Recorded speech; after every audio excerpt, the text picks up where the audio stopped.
నీలాల నింగిలో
హడావిడి చేరగానే తాత్య ముందు ప్రవేశం యొక్క ఆసనమును వేసి బాల్యసుల నుంచి బాబాను కూర్చుండబెట్టి మంచి అంగరంగ తొడిగించిన పిమ్మట భక్తులు బాబాను చేయి వేయి విధములుగా పూజించుచుండ్రి. బాబా తలపై తూరాయి కిరీటమును పెట్టి పువ్వుల మాలను వేసి మెడలో నగలు వేయించుండ్రి. ముఖమునకు కస్తూరి నామమును మధ్యన బొట్టును పెట్టి మనస్ఫూర్తిగా బాబా వైపు హృదయ ఆనందకరముగా చూచుచుండేవారు. తలపై కిరీటం అప్పుడప్పుడు తీర్చుండేవారు. లేనిచో బాబా దానిని విసిరివేయాలని వారికి భయం. బాబా భక్తుల అంతరంగమును గ్రహించి వారి కోరికలను లొంగి ఉండేది వారు చేయు దానికి అభ్యంతర పెట్టువారు కారు. ఈ అలంకారములతో బాబా మిక్కిలి సుందరముగా కనిపించుచుండ్రి. నానా సాహెబ్ నిమోల్కర్ దిగురుల తిరుగుచు కుచ్చుల ఛత్రియమును పట్టుకొని చుండ్రి.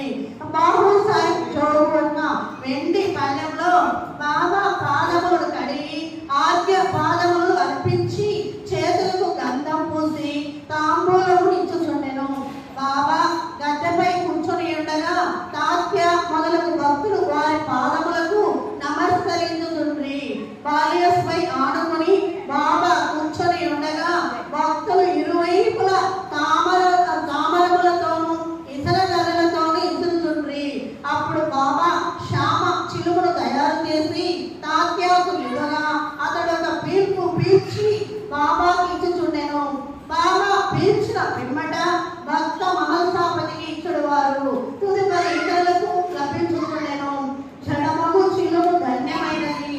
మొట్టమొదట అది అనేక తపోహ పరీక్షలు రాగవలసి వచ్చినది.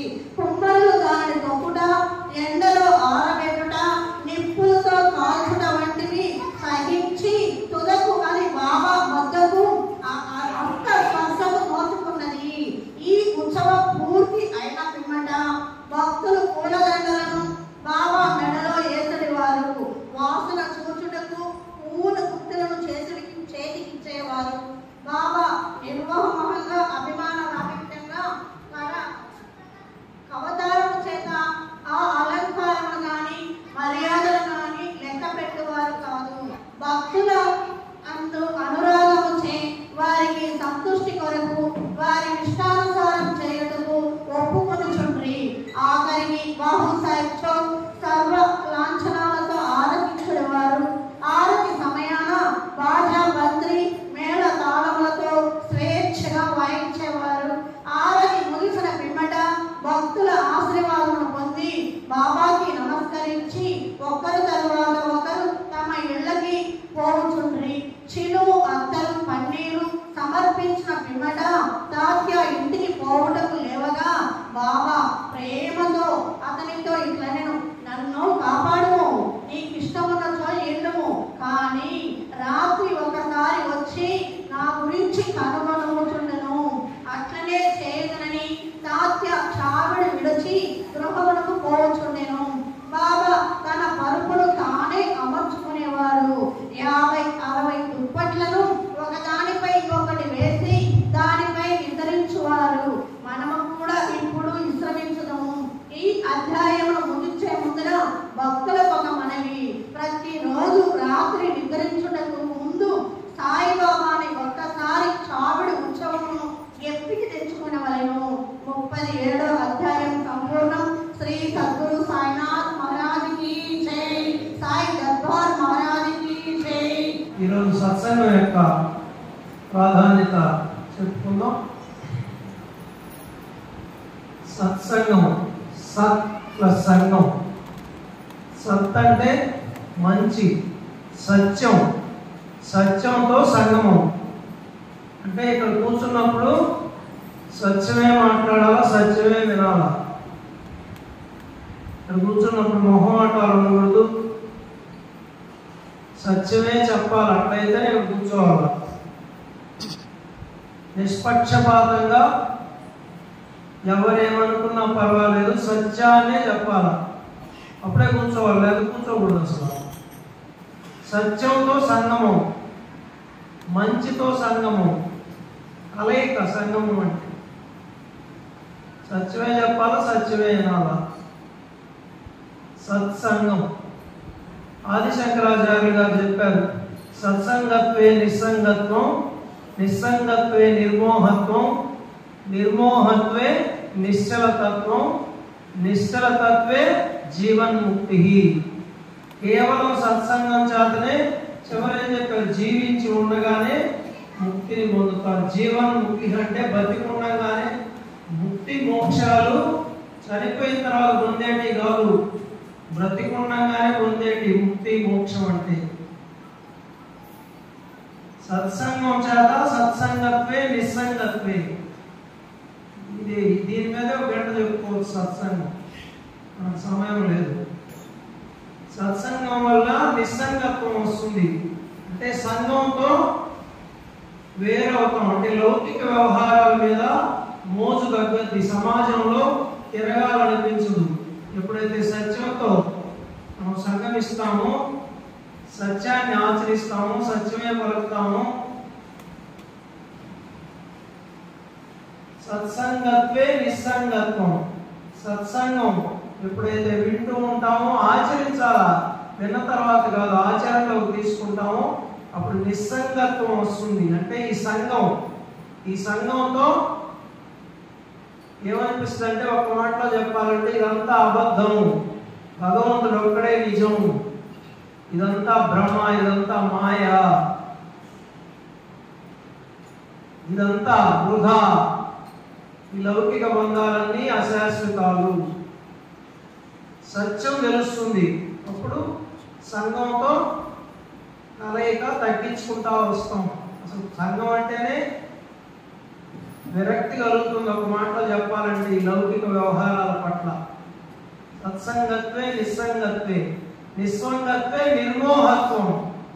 నిర్మోహత్వం అంటే మోహం, భార్యాబిడ్డల మీద మోహం, పుత్ర పౌత్రుల మీద మోహం, ఆస్తుల మీద మోహం, ధనం మీద మోహం, వ్యామోహం.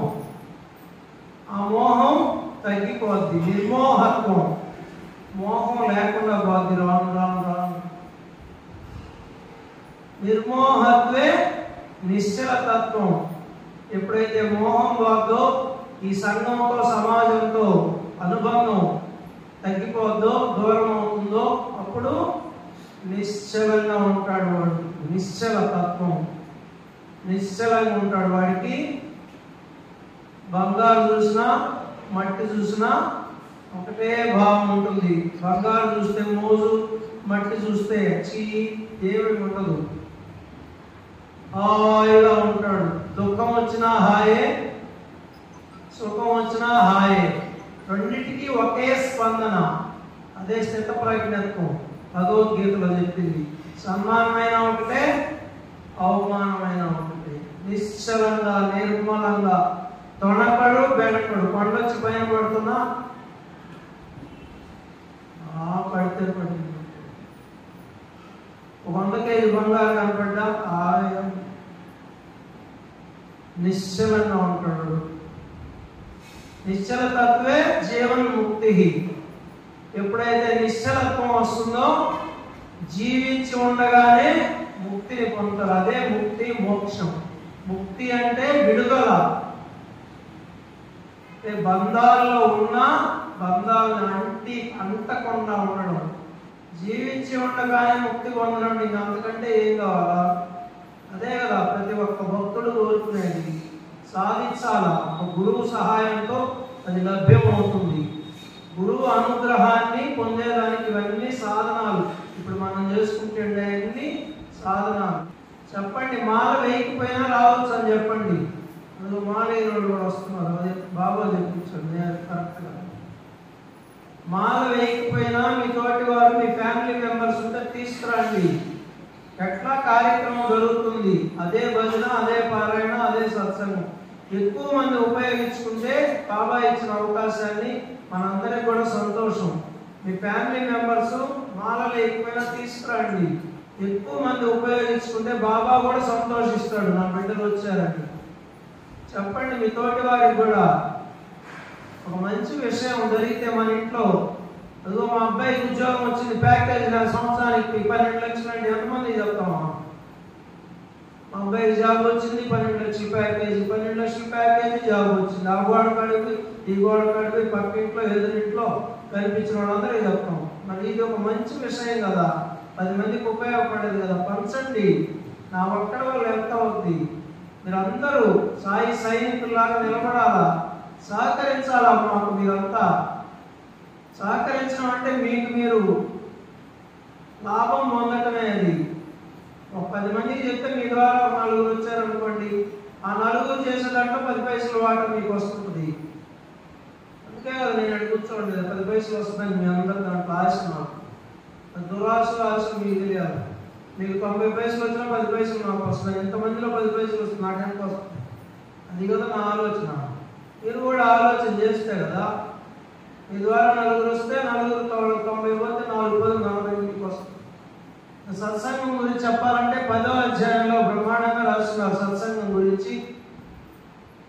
సౌనకాది మహర్షులే సత్సంగాలు చేసుకునే వాళ్ళంట. మరి మహర్షులే సత్సంగం చేసుకుంటే మన కోటి పామరులకు సత్సంగం అవసరమా కాదో ఆలోచించుకోండి. సచ్చరిత్ర కూడా ప్రతిరోజు చదివేదానికి ఎవరికైనా ఇస్తాం అవకాశం, అందరూ సమానమే. స్పష్టంగా చదవగలిగినట్టు ముందు వైపు కూర్చోండి, వచ్చి రోజు ఒకరికి అవకాశం ఇస్తాం సాయి సచ్చరిత్ర చదివేదానికి. స్పష్టంగా చదవగలిగిన వాళ్ళు రోజు ఒకరు వచ్చి ముందు కూర్చోండి. చూడండి, ఇక్కడ రాస్తున్నారు 10వ అధ్యాయం సాయి సచ్చరిత్రలో, మహాత్ముల చరిత్రను శ్రవణం చేయుడు, వారినే మననం చేయుడు, వారిలోని సారాంశమును జీర్ణించుకునుడు, వారి కథలు వినుడు, వారు తప్పక మనం అనుగ్రహించగలరు.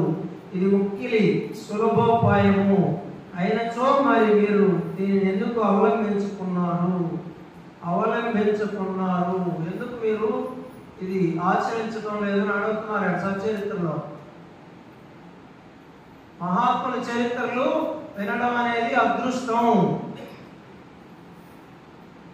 బ్రాహ్మణులు, స్త్రీలు, శూద్రులు అందరూ పవిత్రులు అవుతారు రాస్తున్నారు. వారి కథలు వినండి, వారు తప్పక మనల్ని అనుగ్రహిస్తారు. బాబా కథలు వింటే సాయి సచ్చరిత్ర కథలే మనం సత్సంగంగా చెప్పుకుంటున్నది, పారాయణ చేస్తున్నది. అనుగ్రహిస్తారు. ఆయన అనుగ్రహం ఉంటే ఇంకేం కావాలి సాయి? సమర్థ సద్గురు దొరికాడు మనకి. ఆయన అనుగ్రహం ఉంటే ఇంకేం కావాలా? మరి కథలు వింటే పారాయణ చేస్తే అనుగ్రహిస్తాడు అంటున్నారు ఇక్కడ. కారణం ఏమన్నా దాని సమాధానం కూడా ఆయనే చెప్తున్నాడు ఇక్కడ. భగవంతుని కృపా కటాక్షము లేని ఎడల మహాత్ముల చరిత్రలను వినుటకు కూడా మనసు అంగీకరించదు. అర్థమైందా? ఆయన కృపా కటాక్షం లేదే ఆ కథలు వినాలన్నా బుద్ధి పుట్టదు. ఆయన కృపా కటాక్షం ఉంటేనే మనం ఇక్కడికి రాగలిగాం, సాయిమాలు వేసుకోగలిగాం. సరే బాబా కొట్టండి చప్పట్లు. 4 మాటలు వినగలుగుతున్నాం.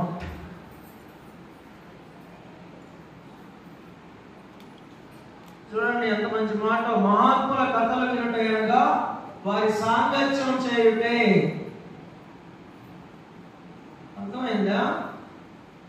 మహాత్ముల కథలు, మహాత్ముడు కూడా అనేదానికి బాబాని భగవంతుడు ఆయన సాక్షాత్తు.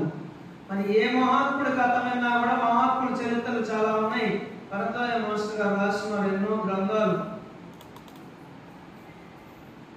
ఏ మహాత్ముడిది కథ వింటే ఆ మహాత్ముడితో సాంగత్యం చేయుటే. రామాయణం చదివితే రాముల వారితో బంధం ఏర్పడుతుంది, అనుబంధం ఏర్పడుతుంది, రుణానుబంధం ఏర్పడుతుంది, సంబంధం ఏర్పడుతుంది. భాగవతం చదివితే శ్రీకృష్ణ పరమాత్మతో బంధం వస్తుంది. సాయి సచ్చరిత్ర చదివితే సాయిబాబాతో బంధం వస్తుంది. వెంకటేశ్వర చరిత్ర చదివితే వెంకటేశ్వరతో అనుబంధం వస్తుంది. దేవి భాగవతం చదివితే అమ్మవారితో అనుబంధం వస్తుంది. అంటే చరిత్రల పారాయణ సత్సంగాలు సాక్షాత్తు ఆ మహాత్ముల సన్నిధితో, ఆ దేవుళ్ళ సన్నిధితో సమానం. గ్రంథాల ద్వారా మనం అనుభవించవచ్చు, సన్నిధిని పొందవచ్చు.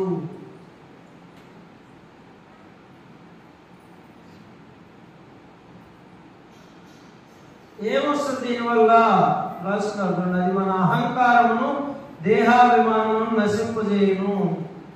మన అహంకారాన్ని, ఈ శరీర అభిమానం వల్లే కదా అన్ని మనకి నేను నేను నేను నేను అనే అహంకారం, నేను నాది, ఈ రెండింటి చుట్టే తిరుగుతుంది మన జీవితం అంతా. ఈ నేను నాది పోతే వాడు దేవుడు అయిపోతాడు, మానవుడే దేవుడు.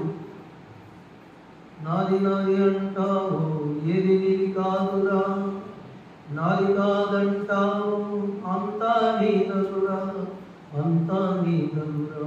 నాది నాది అంటే కొంచెమే, నీ ఎకరా పొలము, నీ భార్య, నీ పిల్లలే.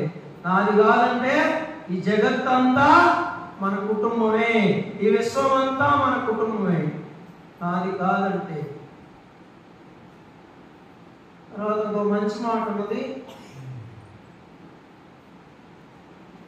చైతన్య రూపుడకు భగవంతుని సాన్నిధ్యమును తీసుకుపోవను. భగవంతుని సన్నిధిని మనం అనుభవించవచ్చు, ఇప్పుడు చెప్పుకున్నాం. తర్వాత మనకు కావాల్సింది కూడా ఇక్కడ ఉంది, ప్రాపంచిక కష్ట సుఖములందు విరక్తి కలుగజేసి పారమార్థిక మార్గమున నడుపును. ఈ ప్రపంచంలో మనం అనుభవిస్తున్న కష్టము సుఖము రెండింటి అందు, కష్టం అందే కాదు సుఖమందు కూడా, సుఖమందు కూడా ఎవరైతే విరక్తి పొందుతాడో వాడే మహాత్ముడు. పారమార్థిక మార్గమును నడుపును. సత్సంగం ఎంత గొప్పదో చూడండి. మనం చెప్పుల్లా ప్రతి క్షణం, ప్రతి నిమిషం, ప్రతి నిత్యం సాయి లీలలు వినచో నీవు చెప్పండి కొరవ చెప్తున్నా, ప్రతి నిత్యం సాయి లీలలు వినచో నీవు సాయిని చూడగలవు. ప్రతి నిత్యం సాయి లీలలు వింటూ ఉంటే సాయిని మనం చూడగలం, దర్శించగలం, మనసుతో కూడా దర్శించగలం. నిత్యం సాయి లీలలు వింటే ఇంకేం గుర్తొస్తుంది? రోజా నిద్రపోతున్నాయనే, మేల్కొనున్నాయనే, ఏ పని చేస్తున్నాయని, ఏదైనా పనికి మాలిన పని చేసామనుకో అదే గుర్తొస్తుందా? గుర్తురాదా? 24 గంటల సినిమా ఉపయోగిస్తే ఏం గుర్తొస్తుందా? సినిమాల అక్షరాలు కానించి, సినిమా యాక్టర్లు కానించి, డ్యాన్సులు కానించి, ఫైట్లు కానించి గుర్తొస్తుందా? బాబా లీలలే వింటూ ఉంటే అది ఎవరు గుర్తొస్తారా? అదే ఇక్కడ చెప్పింది, నిత్యము సాయి లీలలు వినచో సాయిని చూడగలవు. మరి ఎంత అదృష్టవంతులు మనం, సాయి లీలలు వింటున్నాం ఇప్పుడు. తర్వాత ఈ అధ్యాయం కోసం అయిపోయింది సమయం, 10 నిమిషాలు ఉంది. గురువారం సత్సంగం జరుగుతుంది, రండి సాయి అందరూ. వాడైతే చిన్నగా చెప్పుకోవచ్చు, నిదానంగా చదివారు. చావడిని బాగుగా అలంకరించుతున్నది. చావడి ఉత్సవం అధ్యాయం తీసుకోండి, 37. దానిని తెల్లని పైకప్పుతోనూ నిలువట అద్దములతోనూ. మీకు అందరికీ అర్థమైంది అనుకుంటాను. ఎందుకు అర్థం కాదు? అర్థం కాబట్టే కదా మామూలు వేసుకున్నాను. మనం చేసుకునే కార్యక్రమం ఎంత పవిత్రమైందో రేపు నుంచి చెప్పుకోం. సచ్చరిత్రలో ఒకే చెప్పుకుంటాం. భజన ఎందుకు చేయాలో చెప్పుకున్నాం. నామ సంకీర్తన వల్ల ఉపయోగం ఏం చెప్పుకున్నాం. పారాయణ వల్ల ఉపయోగం ఏం చెప్పుకున్నాం. సత్సంగం వల్ల ఉపయోగం ఏం చెప్పుకున్నాం. చూడండి, తెల్లని పైకప్పుతోనూ నిలువట అద్దములతోనూ అనేక రంగుల దీపములతోనూ ప్రేలాడు కట్టిన గాజు బుట్టీలతోనూ అలంకరించుచున్నది. చావడి, ఇప్పుడు కూడా అద్దాలు ఉంటాయి చావడిలో, చూసారా మీరు? అద్దాల మందిరం ఎక్కడ ఉందా? మరి అద్దాల మందిరం అప్పుడే షిరిడీలో ఉండింది. ఇదిగో నిలువట అద్దాలతోనూ అలంకరించారు చావడిని. ఆ రోజే ఉన్నది బాబా శరీరంతో. ఈ రోజు నెల్లూరులో ఇచ్చాడు అద్దాల మందిరం, అద్దాల సాయిబాబా మందిరం. నిలువట అద్దాలతోనూ గాజు బుడ్డీలు కూడా ఉన్నాయి. అక్కడ చూడండి, కావాలంటే అద్దాల పైకి ఒక బుడ్డీలు పెట్టుంటారు మన మందిరంలో కూడా, గాజు బుడ్డీలు. అది మాకు తెలియదు, ఇది చదివితే అర్థమైంది. అక్కడ ఇక్కడ ఒక్కడే ఇచ్చాడు, అక్కడ ఇక్కడ ఎక్కడ చూసిన తానే ఉన్నాడని. ముందు మాకు అర్థం కాదా? ఏదో అద్దాల మందిరం అనుకున్నాం, కానీ అద్దాల పైన గాజు బుడ్డి బుడ్డీలు ఉన్నాయి చూడండి. ఆ డిజైన్లో కూడా చాలా ఉన్నాయి. మసీదులు ఉన్నాయి, దర్గాలు ఉన్నాయి. చూడండి, దేవుళ్ళ బొమ్మలు ఉన్నాయి. దేవుళ్ళు ఉన్నారు, బొమ్మలు అనుకుంటారు. మళ్ళా చెంపలు వేసుకోవాలి. వేలాడ కట్టిన గాజు బుడ్డీలతోనూ అలంకరించండి. అదిగో లైట్ ప్లేస్లో గాజు బుడ్డీలు ఇవో ఏమో ఉంటాయి. ఆ లైట్ చూడండి, గాజు బుడ్డీలు. చావడి చేరగానే కానీ డ్రెస్ చేసేది ఉన్నాయి, టైం సరిపోదు. వెండి పళ్ళెంలో ఇక్కడ చూడండి, బాబు సాహెబ్ జోగు ఒక వెండి పళ్ళెంలో బాబా పాదములు కడిగి అర్ఘ్యపాద్యములు అర్పించి చేతులకు గంధం పూసి తాంబూలమిచ్చుండెను. పక్కా హిందూ సాంప్రదాయం ఇది. హిందూ సాంప్రదాయమే ఎక్కువ పాటించాడు సాయిబాబా. ముస్లింలను కూడా గౌరవించాడు. అది ఎక్కువగా ఆయన సమాజం చెందేటప్పుడు కూడా రామ విషయం కదా చదివించుకుంది, రామాయణం కదా. బాబా పర్మిషన్ లేకపోతే చేయగలరు. వాళ్ళ వెండి పళ్ళెమంట సాయి, ఇప్పుడు కాదు బంగారు పళ్ళెలు వచ్చి ఆయన సంబరపడుతున్నాం మనం. ఆ రోజు ఆయన శరీరంతో 100 ఏళ్ల క్రితమే వెండి పళ్ళెంలో ఆయన పాదాలు పెట్టి కడిగారు సాయి.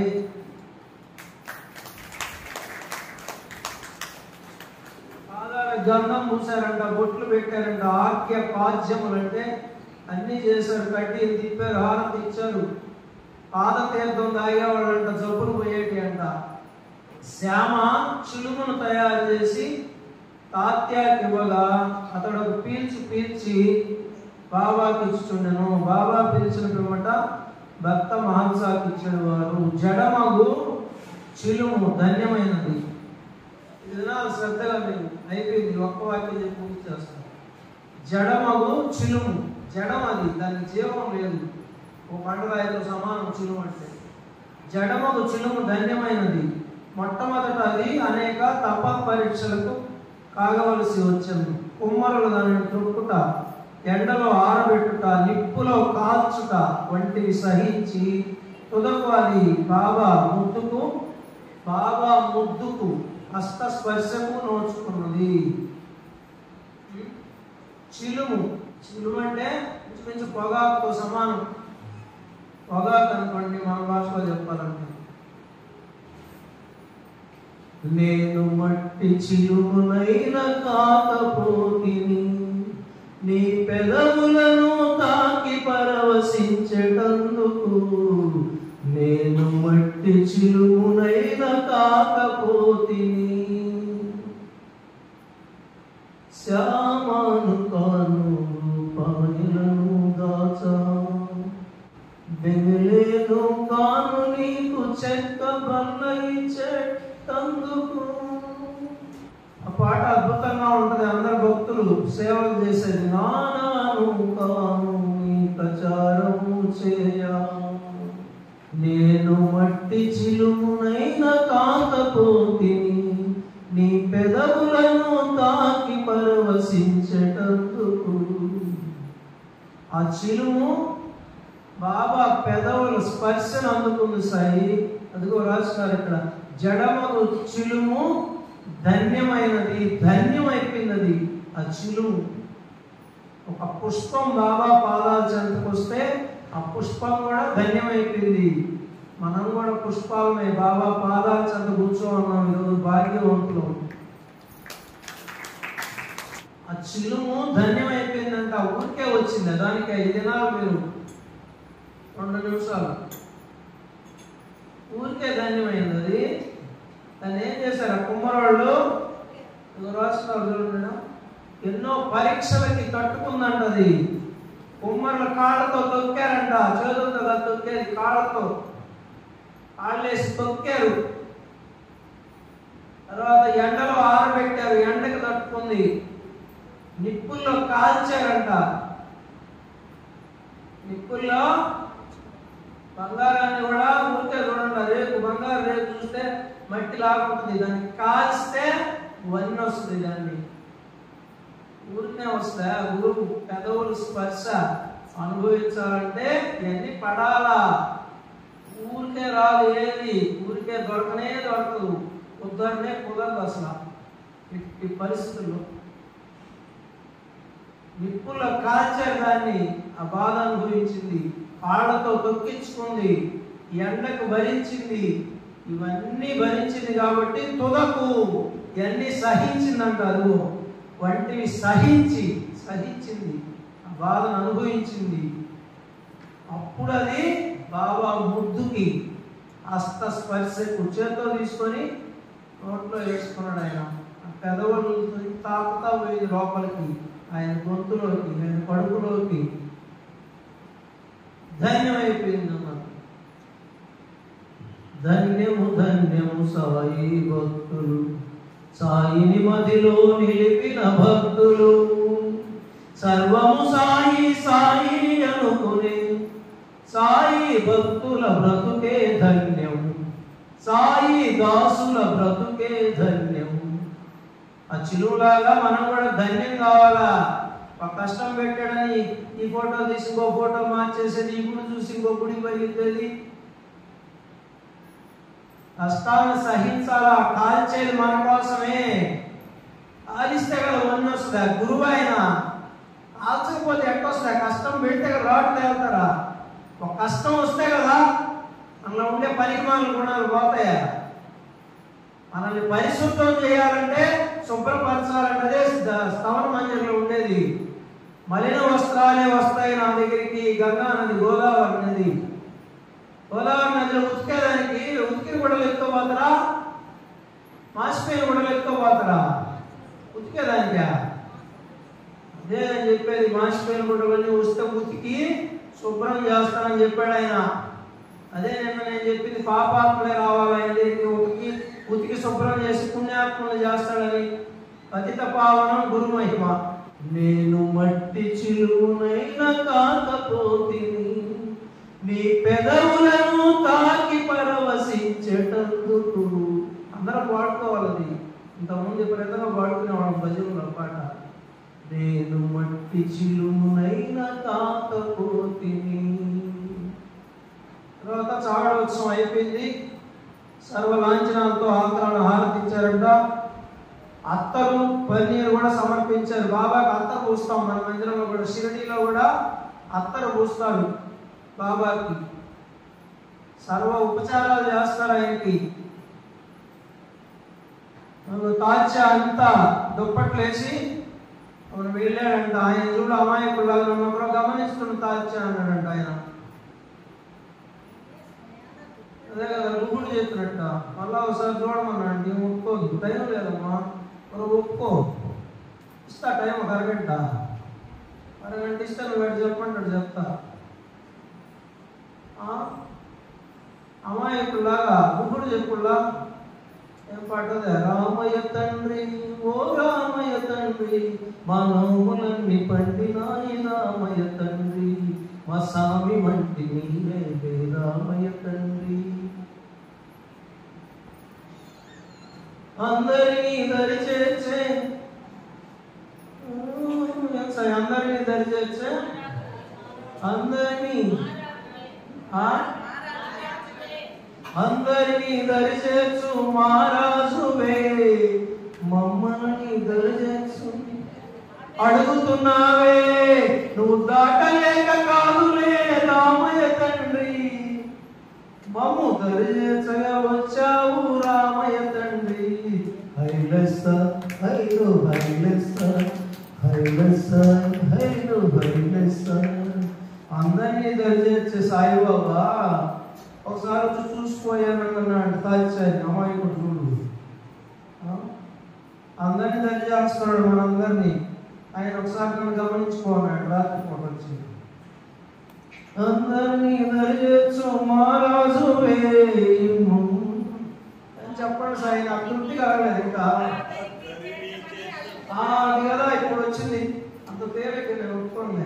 అందరినీ దరి చేర్చు మహారాజువే, అందరినీ చేర్చమని అడుగుతున్నావే, నువ్వు దాటలేక కాదులే రామయ్య తండ్రి, మమ్ము దరి మమ్ము దయ చూడగా వచ్చావు రామయ్య తండ్రి, రామయ్య తండ్రి, ఓ రామయ్య తండ్రి. మా నోములని పండే కూర్చున్నాం అంటేడా. చప్పట్లు బాబా. ఏం చేస్తామమ్మా, మంచి మనకు వచ్చేసింది, భజనలు చేయడం లేదు, మంచి రావడం అన్నాను భజనకి, వీళ్ళే పడుకోవాలి. సాయినాథ్ మహారాజుకి జై. ఏదైనా సాధన పాడుతుంటే వస్తూ ఉంటుంది, లేకపోతే ఏమొస్తాయి, ఖర్చు పెట్టుకోవాలి, బాగా నీళ్ళు తోడకపోతే. సాయిరాం, సమయం లేదు, ఈ ఆనందం దేంట్లో ఉంది సాయి, ఎంత ఆనందం ఇది. అమ్మా సచరితమా, అమ్మా సచరితమా, సాయినాథ ప్రతిరూపమా, అమ్మ నీకు వందనాలమ్మా, తల్లి నీకు వందనాలమ్మా, చల్లని కరుణే నీదమ్మా, కమ్మని ప్రేమే నీదమ్మా, అమ్మా సచరితమా, అమ్మా సచరితమా, సాయినాథ ప్రతిరూపమా, అమ్మ నీకు వందనాలమ్మా,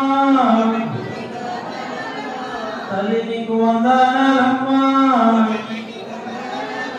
కమ్మని ప్రేమే నీదమ్మా, చల్లని కరుణే నీదమ్మా. అందరి చేతిలో తీసుకోండి సాయి సచరిత్ర. సాయి సచరిత్రకు, సాయి సచరిత్రకు, సాయి సచరిత్రకు. నీ కృపా దృష్టితో అనుక్షణం మా వెన్నంటి ఉండి మమ్ములను, మా కుటుంబ సభ్యులను కంటికి రెప్పలాగా కాపాడి నడిపించు తండ్రి. మా తల్లిదండ్రులను, మా అత్తమామలను గౌరవించి సంరక్షించే సద్బుద్ధిని మాకు ఇవ్వుము సాయి.